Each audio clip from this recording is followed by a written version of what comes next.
This is iRacing, the world's premier online racing game.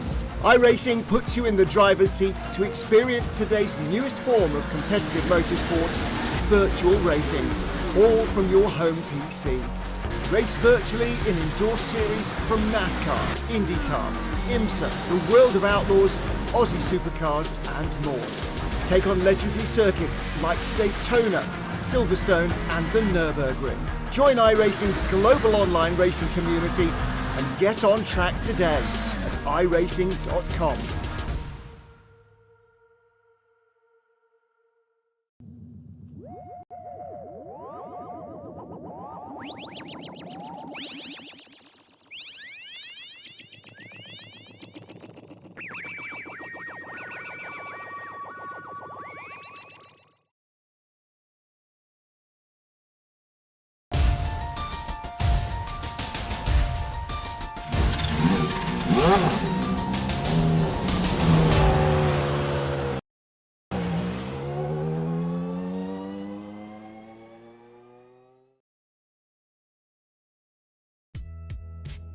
The roles were reversed at Road America, and Kayla was able to match Seppa's points.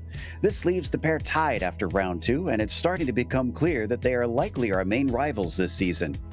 After 2 draft-heavy tracks, we come to a more technical and smaller circuit with Phillip Island. Will this change things for them? We'll find out soon as we get ready to watch round 3 of the Lotus 79 Sunday Grand Prix Series, and you'll see it all live here on the Global SimRacing Channel. Hi, I'm Joe Peak, and with me in the booth is DJ Clark. Behind the scenes is our director, Zach Johnson, and he's using cameras provided by Dougie Beard. Phillip Island is a real test of a circuit with an incredibly wide variety of types of corners. Let's head to our track guide to check some of them out.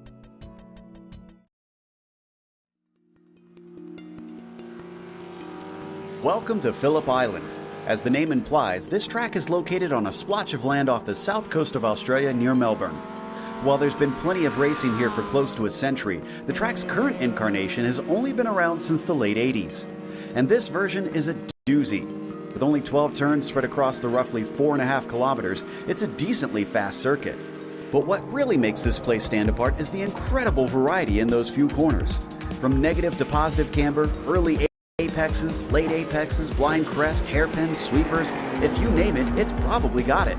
On top of that, the front stretch tends to offer up a slipstream with its incredible length, but it then forces the drivers into a game of chicken by chucking them into the frightening doing. Corners like Lukey Heights stretches a car's grip to the limit and then shocks you with a sudden downhill braking into MG. Retaining something of an old-school twist, unlike most modern courses, Phillip Island has earthen embankments running along many parts of the track. While it's meant to keep the cars safely retained within the circuit's confines, anyone unfortunate enough to manage to jump them will be faced with a ton of damage for their troubles. A variety of types of racing take place at the track, including motorcycles, lower-level open-wheelers, and touring cars. Possibly the most well-known among those is the Australian Supercars Championship. With the Aussie reputation of having dangerous, difficult, and challenging circuits, Phillip Island certainly holds up to the standard. The beautiful views of the beach and the ocean may lure some of the fans in, but there's no doubt that the incredible racing at this unique track keeps them around.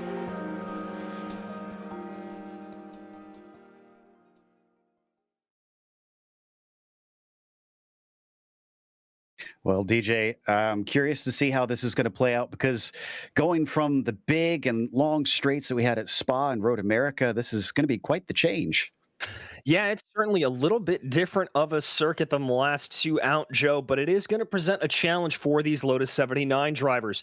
The best opportunity for overtaking, really and truly, is probably going to be going down into the southern loop, that second corner where they can take advantage of the draft down the long Gardner Straight. Now, we also may see a little bit of good overtaking into the 2 heaviest braking zones on the circuit. That's going to be Honda and MG, but specifically going into MG, drivers are going to have to be very, very careful, as that downhill section, it's very easy to lock up the front brakes and cause a little bit of confusion there. Also, drivers are going to have have to make sure that they've got everything together going through Siberia and up through Hayshed, as sometimes these Lotus 79s will get a little bit wiggly there, and we've seen them sort of detach a little bit as they come around. But really and truly, the most important corners to get right here, MG, turn 11, and turn 12. You've got to make sure you nail those and carry as much speed as possible down the Gardner Straight, or you will be a sitting duck to the cars behind you. Absolutely. And well, the two that are at the top right now, I mentioned it in the start of the program, Marco Kayla and Severi Seppa are tied on points. They equal each other with a first and second, each of them in those first two rounds. Juan Costa, about 16 points back from the pair, has been hovering in third in both rounds as well. So expect him to be able to pick something up if something goes wrong at some point in the season. Hovdal and Partanen round out your top five in the Drivers' Championship. But we also have a Teams Championship here, DJ. What's that look like? We do indeed have that team's championship, Joe, and there you can see March Grand Prix team ahead by 1 point over Equipe Renault L. So a very tight battle up at the top with Team ATS sitting about 6 points back, and a tie for fourth place with excuse me, that's not a tie, that's their name. I do that every week. Essex John Player, Team Lotus there in fourth place, about 9 points back. Scuderia Ferrari Spa Sefik, they're 12 points back. So everything certainly to play for. Everybody's going to stay on top of their game. If there's a mistake from one of these drivers, it'll just close it right down and anybody could be on top. Now, for today's race, it's going to be a lot of laps. As I mentioned, it's much shorter around here. So 33 laps that they're going to be taking part on. It's an open setup series and no spare cars. So if you get damage, well, you're going to have to come in and get it repaired, lose a lot of time, or just simply suffer out on the track and try to limp it home.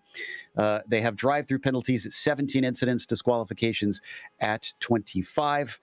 Not expecting that to be a real issue here because I don't think there's any place with paved runoff. I think it's all pretty much gravel and grass at this old school style circuit. And I'm seeing a different face up at the top right now. Benoit Daisy in the number 19 has the provisional pole. Kayla isn't even on the front row. Marco's down in fifth now, actually, as Jukka Tolinen goes to the top. And Marco is not going to be able to complete his second lap because he just went into the gravel coming through the southern loop. Well, this has just got really interesting. It did indeed, Joe. And talking about that gravel trap outside the southern loop, very easy to get things wrong there. It's a slightly on-camber corner that then on the exit switches to a little bit flatter. And if you get up into the high side, specifically as the race goes along, you can really get off into the marbles and get thrown out there. So drivers are going to have to be careful of that. There is Daisy bumping his way back into second. So a bit of a surprise there, throwing some curveballs here. Jukka Tolinen is going to be, looks like he's in the pit, so not going to be able to get that second lap done. But Severi Seppa just bumped his way up into fifth place. Yeah, something went wrong on his first lap. It was only a 1:23, and he was way down the order. A bunch of cars now put themselves on the board finally, as we're only waiting for 5 more in these last 3 minutes. Looks like Millward's second one good enough for fourth place. And we are watching Gernot Frische. Now, could he upset the order as he breaks on his way into MG? This is his first time lap. He tends to do this, waits until later in the session to set his times. Well, and just taking a look at the ambient track temperature, I think he may have called that right. I just looked at it and ticked down a degree from 94 degrees Fahrenheit to 93 degrees Fahrenheit. So probably a good call there from Gernot. Always thinking with his head. Behind him, Andy T also coming across at the same time. So the two highest rated drivers here with the biggest I rating, they're going to be setting a lap here. Pretty much 1-2, as that is Frische getting very sideways coming through Southern Loop. Very easy to do in these Lotus 79s. You carry a little bit too much speed through the front of that corner, and that tail end's going to slide around on you. Well, and this is horrible news for the one, because his first lap was deleted. He must have just overstepped the bounds somewhere, and it looks like he's going to not necessarily get the greatest lap this time. Michael de Turk just came across and goes up to 12th. Paul Williams up to 18th. I see Andy T out there and he also had his first lap deleted. Interesting. Gallus is not looking like he'll set a time, so we'll be missing at least one driver. Freisha struggling with the car, so a lot of correction inside that cockpit. Well, it's not to be surprised. This is an old school circuit and a different kind of old school circuit to where we've been the past couple of weeks. It requires a lot of finesse to get around here. It's super fun to drive, but very easy to get wrong. As we watch here, Gernot coming across the line. He's going to put in a 17.8 if that will stick. That's only good enough for 17th, Joe. Wow. Andy T, in the meantime, puts himself on the third row. He was good enough for 6th place, but that completes our qualifying. We do have Tolanen out there running, but he's completed both of his laps. Wow. Okay. We might have a few Chargers through the field throughout today, which is going to be fun to watch. But let's go through that starting order. And Jukka Tolanen is on the pole with Benoit Daisy coming in. Let's see if he can match that qualifying pace with a race pace. Pauli Partanen starting from 3rd will be followed by Alex Millward in the 4th position. Severi Seppa only good enough for 5th today, as Andy T will be P6. Ove Trangerade is 7th, and Thomas Torp in 8th. Then you've got Timothy Reed in 9th, followed by one of our tied championship leaders, Marco Kayla, only managing 10th. Phil Lick going to be coming in at 11th, followed by Alessandro Parigi with Michael de Turk and Peter Kozaneski in 14th. Christophe Dubois will be 15th, followed by Cristiano Carini with Freisha, as we said, a very surprising 17th. Pablo Suarez going to be lining up to his outside in 18th and making up the back of the top 20, Sintes Galindo and Paul Williams. It's Nicholas Morelli starting from 21st, Seiwertz in 22nd. Then you've got Marcus Ecker in the 23rd spot. Last two to qualify were Barry West in 24th and Mosquera in 25th. Daniel Gallus did not set a time, so he will be gridded at tail end Charlie here today, as most of the drivers now working their way out to the grid. They'll get about 2 minutes to try and prep them and switch over from that qualifying setup to a race setup. And will we see some drivers manage to make some overtakes out there? There's a few that are slightly out of position, and we think that that could provide some excitement.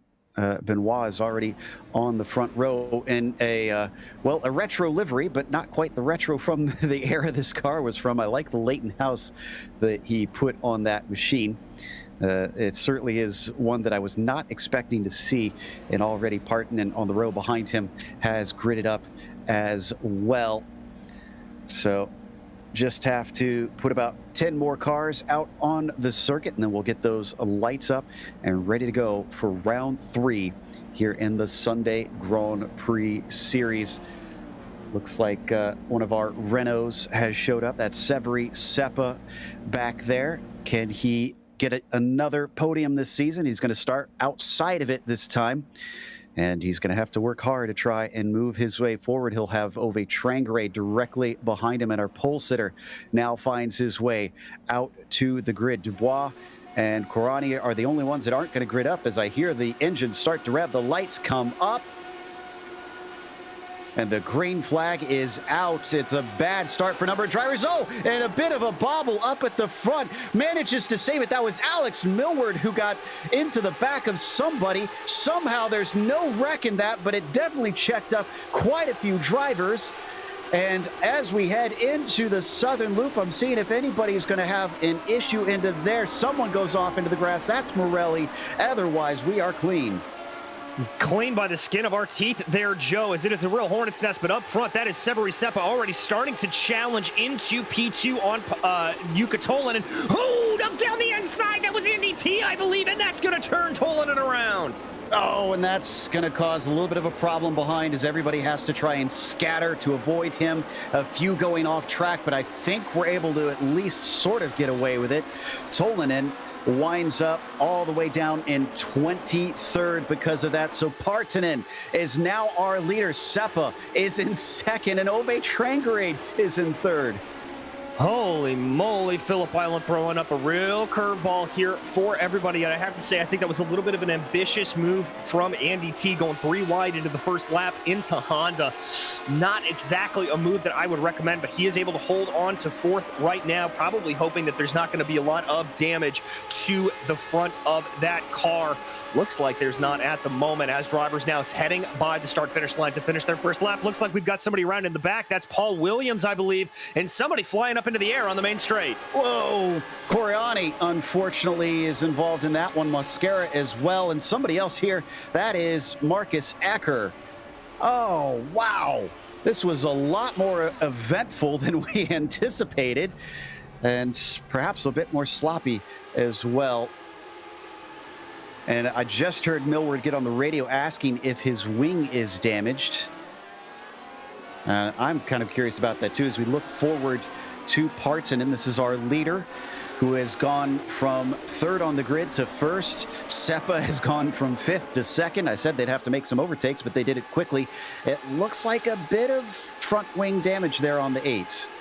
Yeah, that's just a little bit of a turn up. That's not going to affect him too terribly much. He may lose a little bit of straight line speed and a little bit of front end grip. But the thing is, with these Lotus 79s and those big rear tires, you can actually compensate a little bit for that by putting a little bit more throttle in at mid-quarter and kind of drifting the car in through.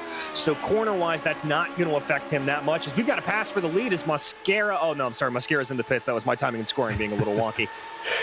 Yeah, it looks like things have settled somewhat, although Seppa briefly took the fastest lap. Andy T will snatch that right back. I think we've got a chance now that things have cooled down. Can we get a replay of the start? I'd love to see the onboard from Millward, because it was magnificent at first, and then suddenly everything checked up in front of him. Here we go, hopping on board the red number 8. Oh, and it looked almost more like wheel spin, maybe. Yeah, Joe, I think that's kind of what that was, is that he saw that gap and was trying to ease onto the throttle and off the clutch, and just got a little overexcited maybe and put his right foot down a bit too hard. And then in front of him, you're going to see the incident here into Honda between Tolanen and T. T just chucked it up the inside. Unfortunately, 3 wide on the very first lap. Just didn't quite work out. And there goes Tolanen around. Yeah, again, I think that's just a little over-ambitious there from Andy T. I understand the impetus going for it, but 3 wide into Honda, it's just not quite exactly going to be the fit he wants. Oh, and Tolanen just now had another wreck. I'm trying to figure out what exactly happened here. He had contact with Suarez down into MG corner. So that's the 23 as he was making his way through the field. And unfortunately, this wasn't Suarez's fault. Tolanen outbraked himself and made the contact when he skittered wide. Wow, been a bad day for the Finn. And his day is already over, so at least he doesn't have to worry about more issues.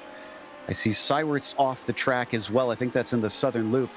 Apologies. We'll get to the racing at some point, but so many drivers are finding their way off the course. Yeah, and in regards to that wreck with Tolanen, it's what I talked about going down into MG. It's such a steep downhill corner that you can very easily outbrake yourself and lock up those front tires, and that's exactly what Yuka did. We follow here watching the 10, though, as he works his way around. This is your leader, Paulie Parton, and Seberi Seppa in a position we've seen him many, many times, just stalking the leader here, waiting to see if he can force a mistake. Yeah, and his rival this season, Marco Kayla, still stuck back in 5th. Kayla not close enough to try and challenge Partonen. Almost looks like Paulie's got quite a bit of wing trimmed out the way he was able to pull away on the front stretch there. In the meantime, there is a bit of a battle forming behind Alex Millward. You said you don't think that front wing damage will hurt him, but he's starting to get a growing group of friends, including Thomas Torp, Benoit Daisy, and Timothy Reed. Yeah, he's definitely getting backed up a little bit. I'm keeping an eye on his top speed. He's able to keep some good speed through the corners, as I sort of said, but it's looking like once he gets into the high-speed areas, he is suffering a little bit, and that is to be expected with a little bit of that front wing damage. But as you see here, coming out of Siberia and up through Turn 7 and up through Hayshed, looks like he's able to keep a little bit of a gap right now. Let's keep an eye and see how he does down the main straightaway, though. Yeah, let's stick with this just a moment longer. They're also being joined by 3 more. I see Parigi, Friscia, and Lake in there. So Gernot has gotten himself up to 11th at this stage, making up for that miserable qualifying. Here's Millward onto the Gardner Straight. He's already up to 170, and behind him, yeah, he is a little bit slower than Thomas Torp as it is. Yeah, exactly, Joe. And let's also take into account here that you can run a little bit of a variable setup. Yeah, look at Torp closing in behind, running a little bit wide at the apex there of the southern loop. That's going to cost him some time. I think he may have gotten crossed up in Millward's Aero Wash. But you can run a little bit more trimmed out here at Phillip Island. Ooh, looks like there's a pass there in the back, potentially. That's Gernot Friscia trying to make some moves happen on Alessandro Parigi. He may have to make this work around the outside of Siberia. He's going to back off and save it for another day. Had a good go at it, but it just didn't quite work out. I think we have a replay spooled up for the incident at the end of lap 1 down the front stretch. Now, I haven't seen what caused this, but I did see the results with 3 cars tumbling through the air. Let's see what kicked this off. So we get that ready. Here we go. Is this it? Oh, someone off the track. Others spinning. Oh, no. Woo! That is a bad day. I'm not sure if that was Ecker or Karani there doing a great impression of a helicopter in the back, just spinning in a circle up into the air after that contact. Yeah, there you could see it. Watch that car. Here it is, and there's the hit, almost colliding with the sign. Oy, oy, oy, oy, oy. Well, it's a wing-shaped car, and when it hits another one, it's going to act like a bit of a scoop, unfortunately. So as we get one more angle on it here.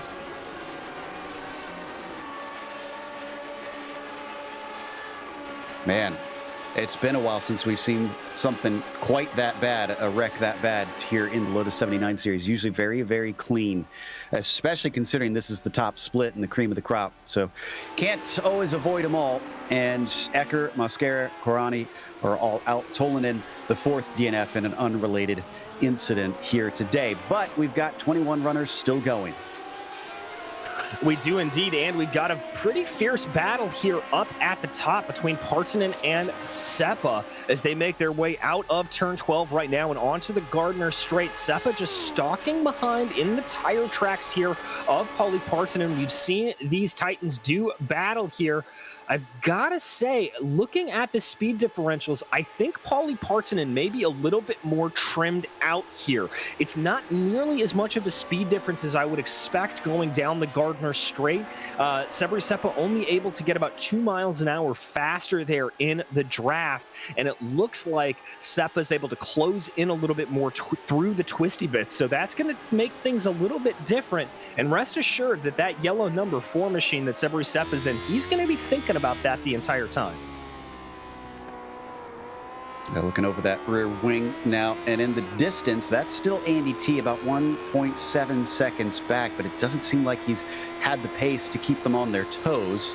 If anything, I think Trangarate and Kayla may catch up to him, as they are another 2 rounding out our top 5 here in the early stages. And there you can see the 2 of them, Trangarate in the red and white Honda livery, and then the Williams livery, of course, belonging to Marco Kayla. Yeah, Kayla looking like he got a pretty good exit there off of turn 11. That's a really tricky corner to get right coming up out of MG. You really have to compromise your exit out of MG to get it right. Ooh, Kayla in a good little bit of a draft here. He may try to have a little bit of a move on Ove Trangarade as Andy T sets the fastest lap of the race coming down into Dewan. They are going to be nose astern. Is this going to be a moment for Kayla to make a move? No, he's going to keep it in line through the southern loop.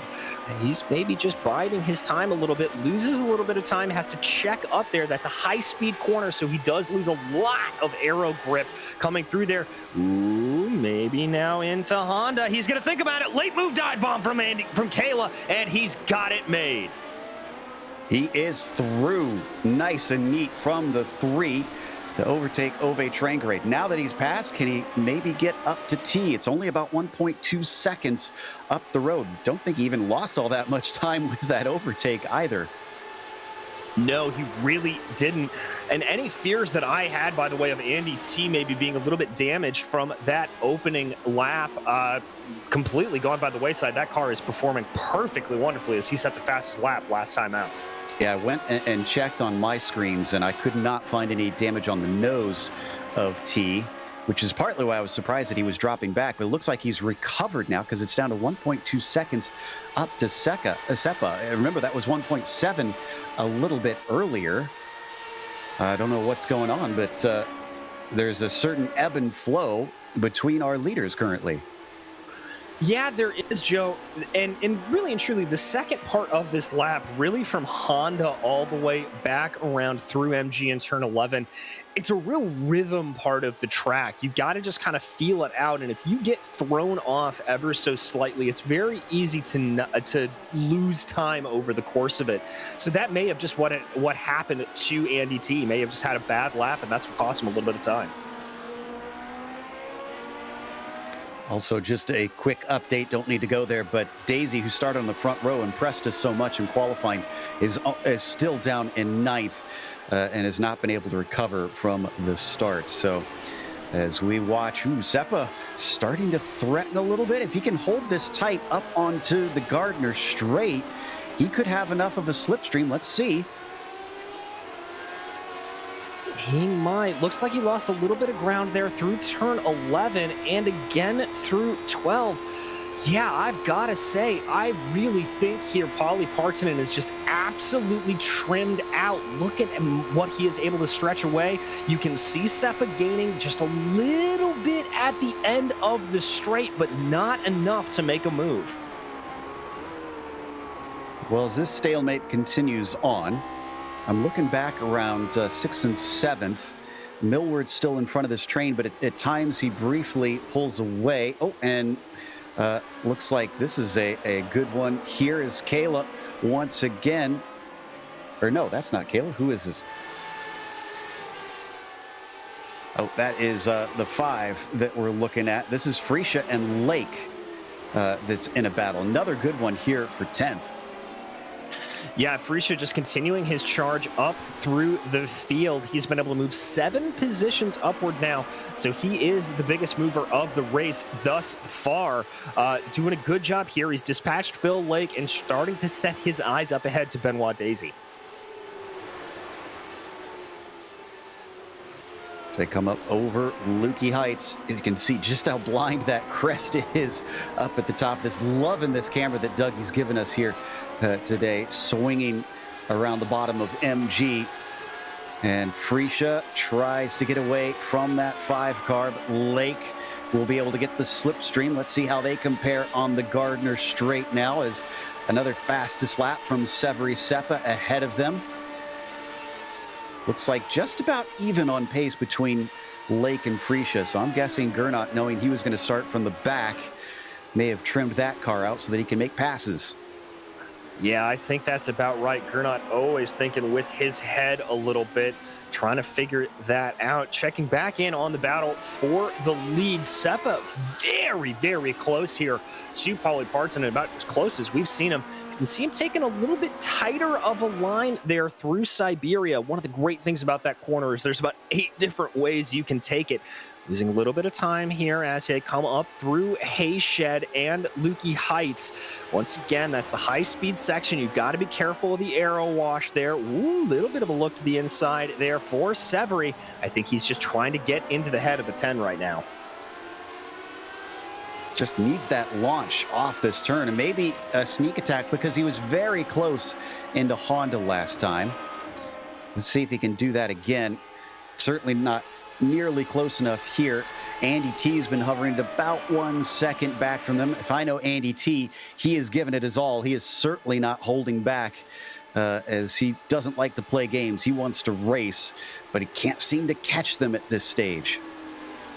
No, but if they continue to battle a little bit, if they get side by side, Andy is in good position to be able to capitalize on that as best as possible.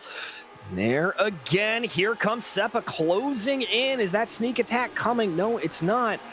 You know, if I'm Severy Seppa here, Joe, I'm starting to think about maybe where can I launch an attack that's not going to be expected. We don't see him really have the opportunity to get it down into the southern loop. Maybe a move into MG or even Honda.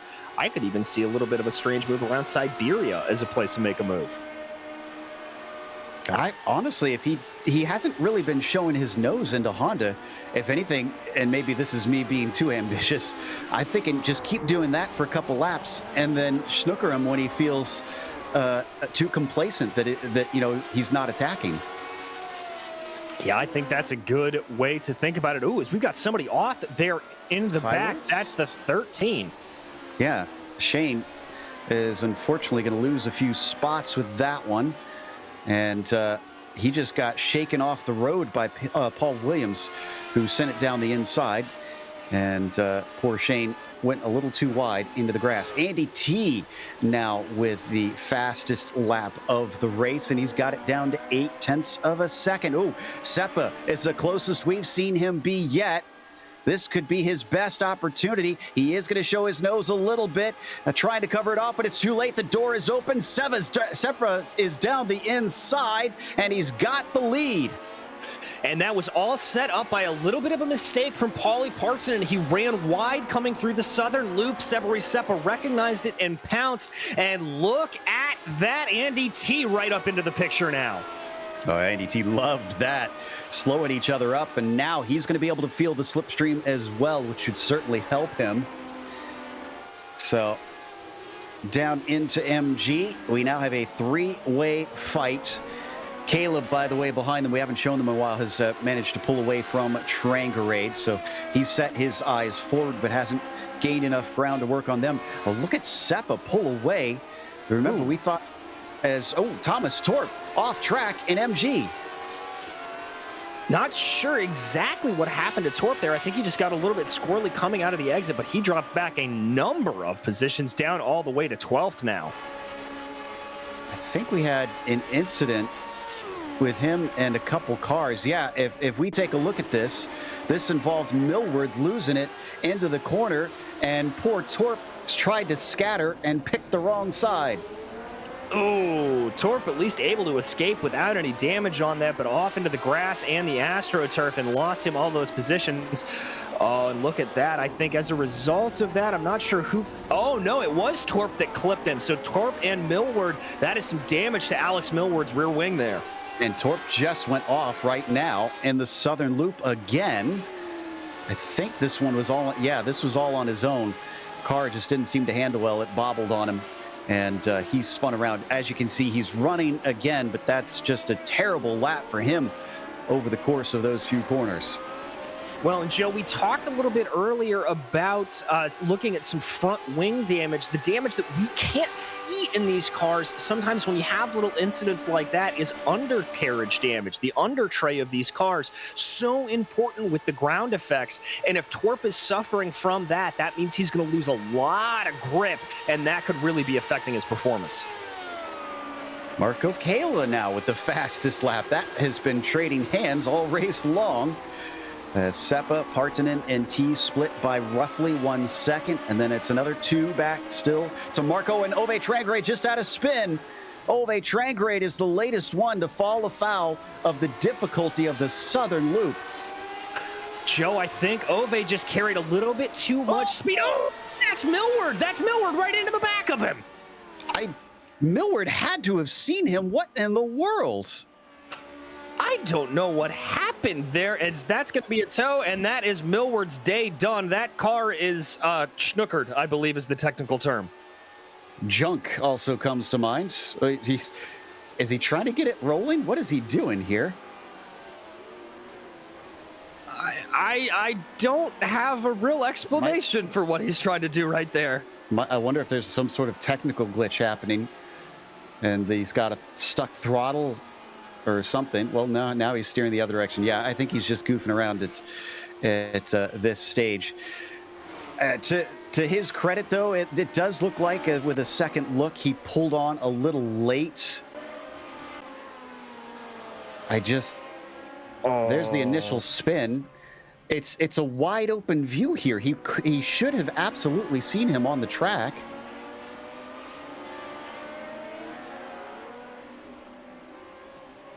I think that maybe a little bit, if we can actually maybe try to get, well, we'll not go back to it, but I think what may have happened there is that he just didn't anticipate, NDT looking a little bit feisty there for P2, but I think what Millward was doing is he was trying to get the car pulled off to the left, and when you're coming out of the Southern Loop like that, sometimes you carry a little bit too much speed, and that you can't get the car wound up to get any sort of movement laterally. Yeah, things are staying mighty close here amongst our front runners. And we saw briefly there as we cut back how tight it is a little bit farther down in that second group. So we're getting a couple of packs starting to form. And as we take a look at over the crest of Lukey Heights, that's Benoit. Wow, now up to fifth. He was all the way down to ninth for a while. Yeah, Benoit doing a good job to keep up there, but he has got some unwelcome company behind him in the form of Gernot Frische, up 11 positions from his starting spot. So that bad qualifying not scuppering the advantage of the number one too much here. A little bit of dancing as the car crests over some of the bumps on the Gardner Straight, working down now into the Southern Loop. A little bit of a wider line there on entry. That was a good defensive line from Daisy. You see how much Gernot had to check up. Now, Frische just swinging a little bit wide. Lake not close enough to take advantage, I don't think, although he gains some time. He gets right underneath that gearbox down into Honda. Yeah, gets on the gearbox, but he's got to be a little bit careful. Phil Lake looking a little bit spicy behind him as well. He can't have too much. Who was that off? Oh, that was Daniel Gallus. That was a lap car, excuse me. Yeah, so that's Gallus off there, just getting out of the way. But here they come up through Hayshed and Lukey Heights, that absolutely blind corner. You see everybody swinging wide there, trying to carry as much speed as possible. Now, this is crucial. Oh, that looks like a little bit of a mistake from Daisy. I think Gernot's ready to pounce here, Joe. And another little bobble coming through the penultimate turn. I think this is the best opportunity we've seen yet for Gernot Frische. I'm also keeping half an eye on Andy T because he's threatening on second place, but he's not able to take that as we go too wide down the Gardner Straight. Frische has got to the inside and he's got the spot. He does indeed, and that looks like Phil Lake maybe trying to get involved in it a little bit as well. That same defensive line behind him, that's Timothy Reed, also looking very, very interested in this battle as well. Phil Lake getting a good run out of the Southern Loop. Is he going to try a late braking maneuver down into Honda? Pokes his nose to the inside, thinks a little bit better of it, and they're going to go back into single file. Late braking on the Leighton House will be more tough than you imagine. And up at the front of them, Frische cracks into the top five. Now, can he get away now that he's got the clear air? And yet again, Benoit looks like he is spinning the tires up a lot coming off the corners. Yeah, very easy to do around here when you're coming into those low-speed corners. Those big rear tires, so much torque produced by this Lotus 79. Very easy to get a little bit of spin. You can tell when that happens as a viewer by the car just sort of jittering sideways a little bit. And there we see yet more of it from the Leighton House liveried car onto the main straight. Here we go again. And don't think he's quite close enough. So Phil Lake instead falls back. Timothy Reed looks like he closes but can't get enough straightaway to try and get side by side. So the 11 stays. Oh, and T, is he going to give it a go? He goes around the outside as a defense. Oh, a big slide there in the middle of the corner from Partonen, but somehow he retains the spot. T thinks about it, swings back around, trying to open up the entry into Siberia. And this is slowing up both of them by heaps and bounds. Yeah, Severi Seppa up ahead to the tune of about 1.8 seconds. So if Andy T wants to try to make a look at the lead here, he's going to... Whoa! That was very close. A little bit of an apology saying, sorry about that, buddy. Didn't mean to try to take the look there as they go down into MG. Now trying to nail that exit. Both drivers here, Paulie Partonen and Andy T. It looks like Partonen able to get a little bit of a better run through turn 11, but T's now going to have the advantage of the draft. Wow, T is getting aggressive in there. I've seen him make multiple moves in the past couple laps. None of them have stuck, but he's willing to get so close to the other car there, to the second place runner. Once again, trying to size up the number 10. Doesn't make it go out into the southern loop this time. Is he saving it here for Honda? Maybe. It looks like he didn't exactly get the best blast out of the southern loop, but he can take a little bit of the draft here. Starts to close in. Ooh, gets onto the grass. Now down to the inside. Andy T, a little bit of a wiggle, and the perfect crossover there from Paulie Partonen to defend the position. Ooh. Andy T totally sideways. They're still sideways going into Siberia. Think they banged wheels a little bit there. Oh, and slipping up. T parks it at the apex, and Partonen has no response. He's close to him. Will he try and give him a bit of taste of his own medicine? He could into MG. No, he breaks a little bit early and falls back, allowing Marco Kayla to join the party. Oh, it's about to be a three-way party here down under. Marco Kayla certainly happy to see all of that scrapping, as are we, as that was a fantastic battle between Andy T and Paulie Partonen. Okay, well, this is great news for Seppa. He's up to 3 seconds ahead of this group now. Partonen, with his low downforce, is thriving here on the Gardner Straight. He might have this spot right back inside of Doohan. Becomes the outside into... Oh, and they bang wheels once again into the southern loop. Partonen decides to back out of it. Wide goes T, tries to cut underneath, and the door is shut. Nice door shut there from Andy T, absolutely blocking off that path. But again, here comes that low downforce setting from Paulie Partonen. He's going to have to go the long way around Honda. Is he going to be able to do it? No, but he's going to look for the crossover. Marco Kayla also looking very interested in this fight as well. They're in a very, very close line here. That was a little bit of a wiggle on entry into Siberia from Andy T, but I think that affected Partonen more than anyone else. This has given me shades of Villeneuve and Arnaud at Dijon. This is just amazing fighting between these two.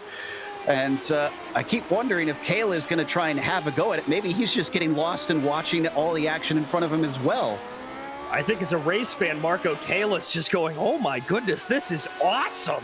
But now they start to spread out a little bit for the first time in who knows how long, coming out of MG in that turn 11 and 12 complex. Let's see if Paulie Partonen, we suspect that low downforce setup for him is going to be able to close in the gap again. I don't think he's going to have the move down here into Doohan, but he should be able to keep flat out, and indeed he is closing, looks to the inside on the southern loop, has to back off a little bit.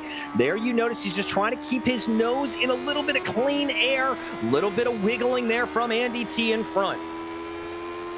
10 laps left to go in this race. Are we in store for more of this before it is done? Pablo Suarez with a problem, and Gernot Frischer with a problem as well. Oh no, Frischer off in the southern loop, and once again it is a solo incident. Just carried too much speed into that corner, Joe, and that is so easy to do. Suarez there, you can see parking it in the pits. And here's a guy we haven't talked about for a hot minute. That was your leader, Severi Seppa, but we've got to jump back again because now Marco Kayla looking a little bit to take advantage of the number 10.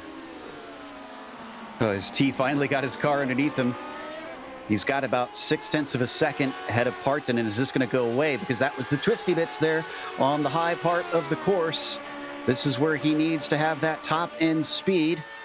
Partanen onto the straight, up to 175 miles an hour as he crosses the start-finish line. T is only just reaching that now as they approach the entry into Dewan.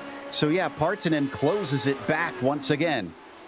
Yes, he does. Woo! Little bit of a tail wiggle there through the southern loop for Paulie Partanen. He's got to be careful not to overheat those tires, and that's going to cost him a little bit. Marco Kayla looking very interested behind him. This may be a move down into Honda for Kayla. That's going to be Partanen going defensive, but still trying to force the issue is Marco Kayla. But Paulie Partanen, wise to the move, is going to be able to block that off here. Just a report, Nicholas Morelli had a self-spin as well. And I thought he got stuck on one of the berms, but it looks like he somehow got the car off. And Barry West, who we haven't really talked about a lot today, has gained a lot of positions due to attrition. I think he may have given a couple up there. He's the last one on the lead lap and falls to 15th. Yeah, it looks like he just had a little bit of a lockup going down into MG. We've talked about how easy that is to do. So it doesn't appear to be much damage on that car, but again, there could be some unseen undercarriage damage. Jumping back here, though, this is the 19 that we're watching. Benoit Daisy, we followed him a couple of times. Timothy Reed looking a little bit interested and maybe trying to take over that Leightonhouse car. With the Frenchman trying to catch back up to Phil Lake in front of him. And Timothy Reed hoping to ride his coattails up there too. We have a number of DNFs, unfortunately, already. This track has been gobbling them up and spitting them out. Suarez, Millward, Trangrade, Sintez Galindo, Tolan and Ecker, Mosquera and Corani are all out. Yeah, Joe, that is one of the things about this Phillip Island circuit. It's a lot of fun to drive, but because of the cambering of some of the corners, the way marbles start to wash up on the outsides of it, if you get it wrong, very easy to go sliding off. And because there's not a lot of kitty litter, it's mainly just grass, you can really find yourself a little too close and friendly with a wall and find yourself out of the race too early. Well, I'm watching this, and I'm also watching Partanen, who's very much lost touch with T now because it's up to 1.4 seconds. And Kayla in the fight with him currently onto the main straight. Marco has only been able to get up to 4th, and he's definitely going to lose the championship lead after this one. Seppa a full 4.5 seconds up the road from him. Yeah, Severi having a really good drive out here today, just doing exactly what he needed to do. Marco Kayla looking like he was closing a little bit there through the southern loop. I'm not sure how much he's going to be able to start to press the advantage here on Partanen. Remember, that low downforce setup that we suspect Paulie is running, not paying off there that well, as that was a great bit of braking from Marco Kayla. Gained a lot of time. Look at him. He's almost pushing him through the corners at times, getting right underneath that rear wing as they come through Hayshed. Seen it look to be quite difficult to follow closely through Lukey Heights. He's going to show his nose and then decide against it. And that'll cost him a little bit going through Lukey Heights like that. It can be a little bit difficult to be able to get a move there and throw you offline for the all-important braking zone of MG. So I think that was a little bit more of just a psychological move from Marco Kayla rather than an attempt to actually overtake. Yeah, but critically, look at how much ground he's lost by the time they hit the Gardner straight now. This is where he wants to be right on top of him. Reel it in a little bit. But, yeah, a good opportunity potentially wasted for him. Just behind, we were watching earlier between Lake, Benoit, and Reed. They are still tight together as well, I can report. Reed really, honestly, the one putting some pressure onto the 19. Yeah, and that 19 looking a little bit dancy there. It looks a little unstable coming through the southern loop. Not exactly like it's all put together there. Remember, as these cars get lighter, they do tend to get looser and faster. So you've got to be very careful about that big concertina there under braking into Honda. Starting to pull away here a little bit as they break down into Siberia. I love that. 3 different lines from those 3 different drivers as they all just try to find an advantage over one another. Yeah, it's one of those things that amazes me about this track is the way the corners offer up so many different opportunities. You can kind of take your pick, whatever works for you in the moment. So far, hasn't been able to get them a spot, though, as Lake goes very wide and then has to come back across for MG. That could have cost him a little time. Yeah, and that will cost you a little bit of time. It's sort of one of those interesting situations on a track where you've got to figure out where you want to sacrifice the time, Joe. Ooh, is that battle for P3. Marco Kayla looking a little bit threatening here, going down into the southern loop, almost into the gearbox of Paulie Parton, and they start to pull away. Oh, I think Kayla had to check up a little bit, carrying a little bit of understeer out of the corner. He's still going to be close enough to maybe have a move into Honda. Thinks about it, but Partonen knows he's got to cover him off. And will he go deep? There's a car in front of them. That's Morelli.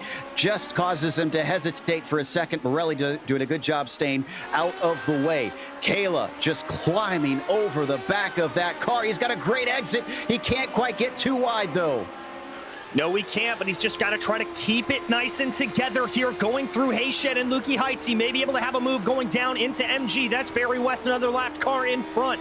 He may be thinking this is the opportunity for a pick here. Doesn't have the move. That's Barry West spinning off in front. Both drivers able to keep their eyes focused on the tarmac in front of them, though. And there goes Parton, and with that low downforce starting to pull away through turn 11. And last time around, though, Parton was weaving back and forth to try and break the toe down this Gardner straight. Kayla didn't try and follow him too closely, just minimized his inputs, and he got awful close, which really erupted that whole lap-long battle that we just witnessed.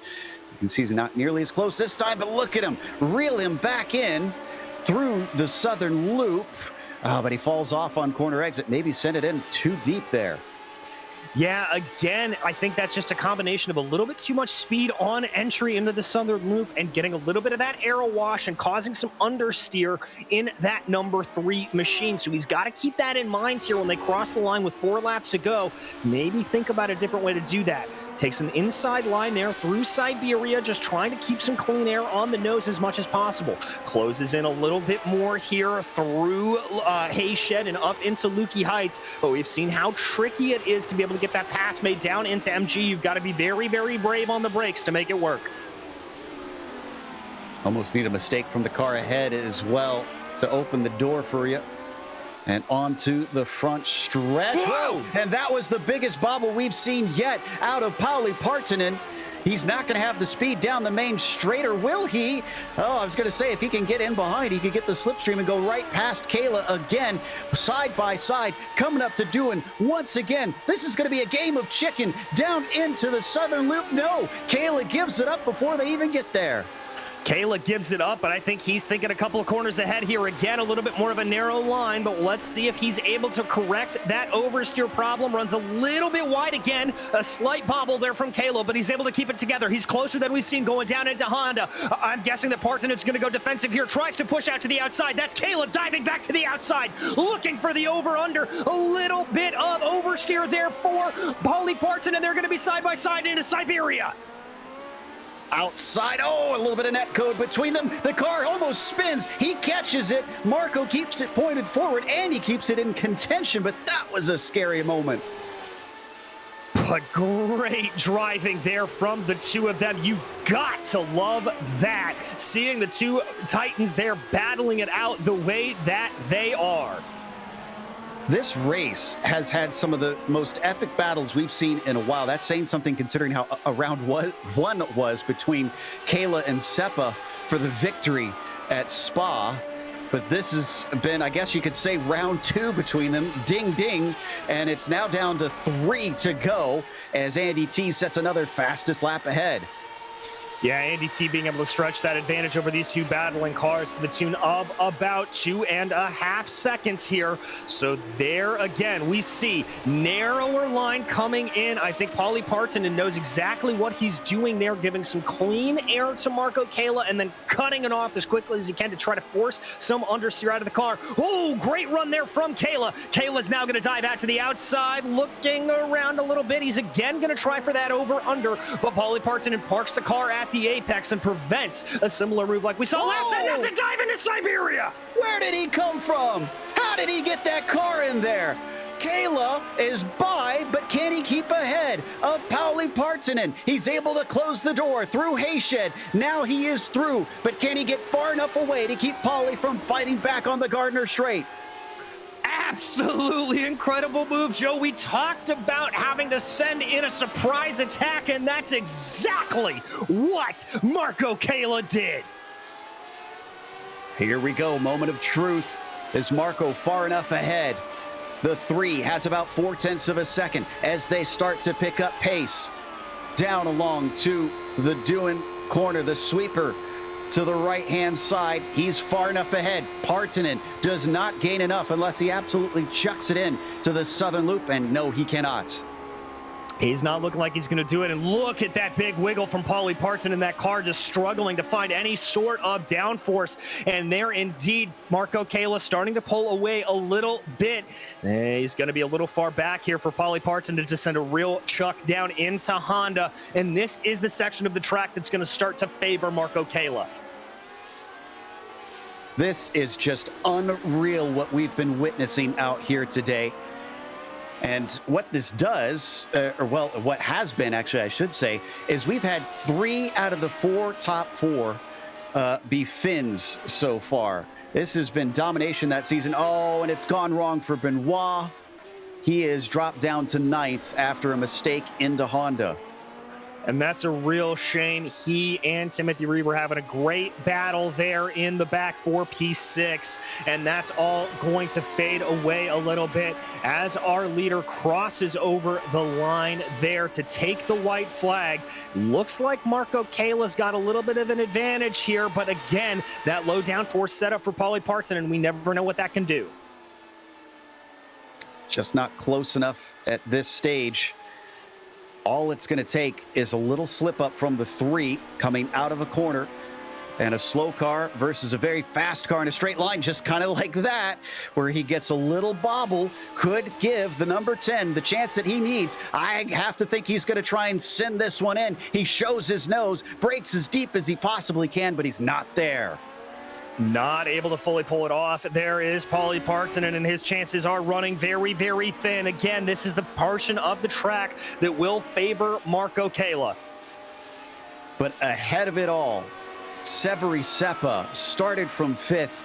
I thought that this was going to be a tough day for him. And yes, he had to work his way up to the front. But once he did, he never looked back. The number 4 out through Swan Corner onto the Gardner Straight will take victory number 2 this season here at in the Lotus 79 Sunday Grand Prix Series at Phillip Island. It is Andy T who finished 2nd. Marco Kayla barely squeaks by with a podium ahead of Partonen.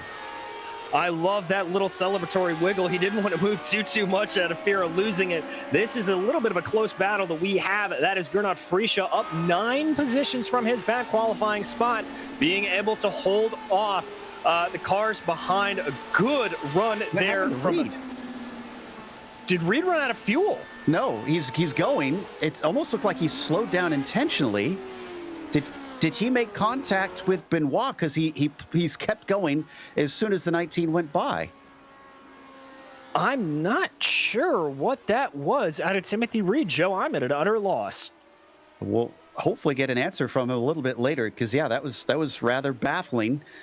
Whew, let's catch our breath. We'll take a quick break here on the Global SimRacing Channel. We'll come back with the official results as well as driver interviews, so stick around. This is iRacing, the world's premier online racing game. iRacing puts you in the driver's seat to experience today's newest form of competitive motorsport, virtual racing, all from your home PC. Race virtually in indoor series from NASCAR, IndyCar, IMSA, the World of Outlaws, Aussie Supercars and more. Take on legendary circuits like Daytona, Silverstone and the Nürburgring. Join iRacing's global online racing community and get on track today at iRacing.com.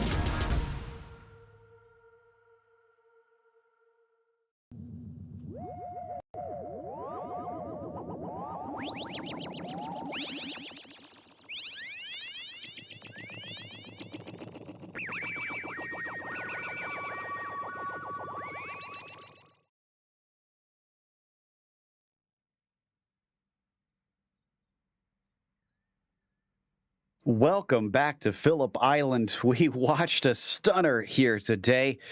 The first three rounds have given us two classics immediately, and Severi Seppa was the winner in both of them, but in very different circumstances. This time from fifth to first for the number 4 car, as he kind of had it his own way late in the race. Andy T climbing up from sixth to second himself. He had to kind of fight his way past a number of rivals, but it was Marco Kala and Pauli Partanen in the dying laps that had a ding-dong match out there to decide the last step on the podium. Kayla was third, Partanen fourth. Lake got a top 5 out of it all, with Gernot Friesche a couple slip-ups, still had a net gain going from 17th to 6th.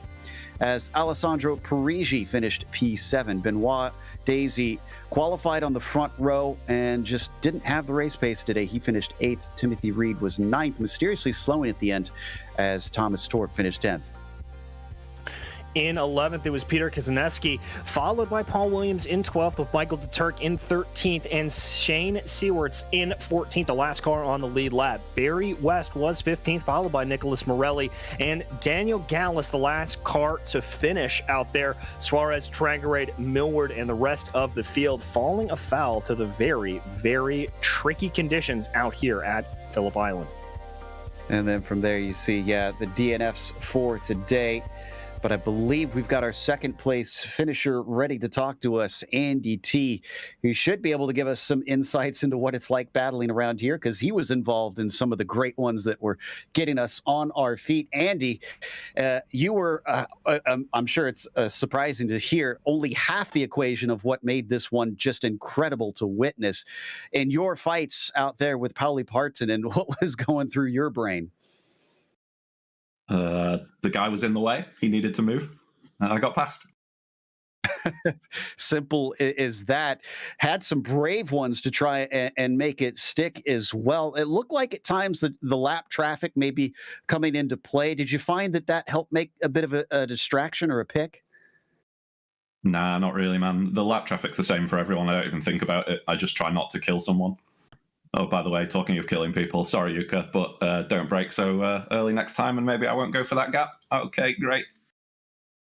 So, obviously, some words being exchanged there between yourself and the Finn. A second place here at this track. I know you tend to kind of hop in on ones that you're favoring. Any others in the schedule you think you might show up for? Homestead, that'll be fantastic. Yeah. I'm looking forward to seeing how that one works out myself. Congratulations. Anybody you want to thank for a podium today? Raccoon Racing boys, as always. Lotus community, keep being awesome. And you guys, great broadcast. Oh, thanks to Andy T for the kind words, who gave us some short answers, but some real on-point answers there in the number 2 machine. I do believe DJ's caught up with a man that had a little bit more of an anonymous race compared to those guys, but Barry West has joined him here in the booth. Yeah, Barry, a good midfield battle for you out there. A lot of tricky conditions, it seemed like, but how was the race for you behind the seat of the 24? Well, hi there. Well, I was suffering from a terrible cold, and I just didn't have the pace today, so I thought I'm not going to fight for every place. And the start was, I think I went to last, but then just let the people fall off. And then, when was it, lap 3 or 4?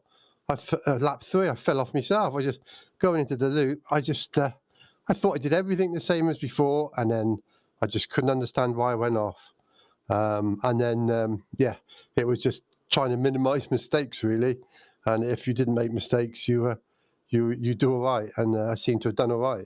But I did make a load of more mistakes. Nicholas Morelli was, I was chasing him. That was the only fight I had, really. And he was pulling away from me. Then I realised I set my anti-roll bars wrong and changed them back round. And then I started gaining a little bit on him. Then he came off, and then I came off. Oh dear, it was a hectic race. Yeah, good race.